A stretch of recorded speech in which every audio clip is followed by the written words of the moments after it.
Zéro limite. Vérité intégrale, humour total. Le podcast de développement personnel comme vous ne l'avez jamais vu. Bonjour à tous et à toutes. Nous allons nous adresser spécifiquement aujourd'hui aux personnes qui s'identifient à des cocottes minutes sur pattes et des forteresses imprenables.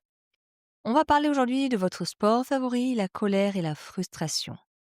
Vous croyez que fermer votre cœur vous protège? C'est faux. Ça vous étouffe. Vous n'êtes pas des guerriers, vous êtes juste des crustacés avec une carapace trop épaisse. Il faut dire qu'en France, la colère, c'est culturel. C'est presque un art de vivre. On a l'impression que si on n'est pas frustré par quelque chose, on n'est pas intelligent.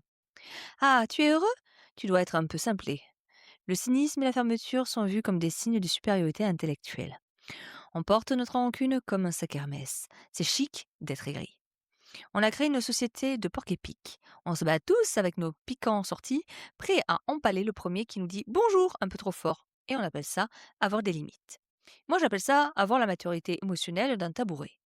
On croit que la vie est un combat de MMA permanent, alors on met notre cœur dans un coffre-fort au fond de l'océan et après on s'étonne de se sentir seul. La logique est implacable.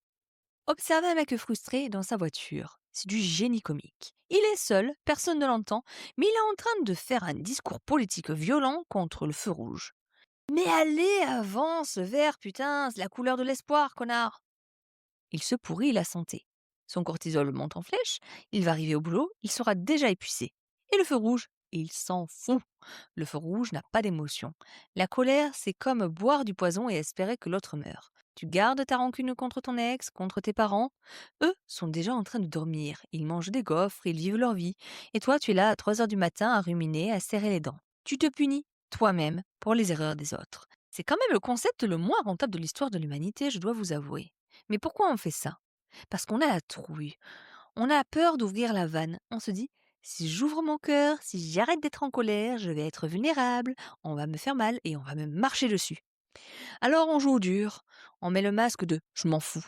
Je préfère être détesté plutôt que blessé. On repousse l'amour, on repousse la douceur, parce que la douceur c'est suspect. On est comme des gamins qui boudent dans leur chambre. On attend que quelqu'un vienne toquer à la porte pour nous demander pardon, mais on a verrouillé la porte à double tour. On veut être sauvé, mais on tire sur l'ambulance. On est touchant de bêtises, vraiment. On crève de soif à côté de la fontaine parce qu'on refuse de baisser la tête pour boire. Alors retiens cela, la colère n'est jamais une émotion primaire. C'est le garde du corps de la tristesse ou de ta peur. Si tu es en colère, c'est que tu as une blessure que tu refuses de regarder. Ta frustration, c'est juste ton ego qui pique une crise parce que la réalité ne correspond pas à ses désirs. Tu veux contrôler l'incontrôlable. Ouvrir son cœur, ce n'est pas devenir un bisounours niais qui y amène à tout. C'est le courage ultime, c'est baisser le pont-levis et dire « Je suis là, je suis humain, tu peux me toucher, mais tu ne peux pas me détruire. » La vraie puissance, ce n'est pas la carapace, c'est la fluidité.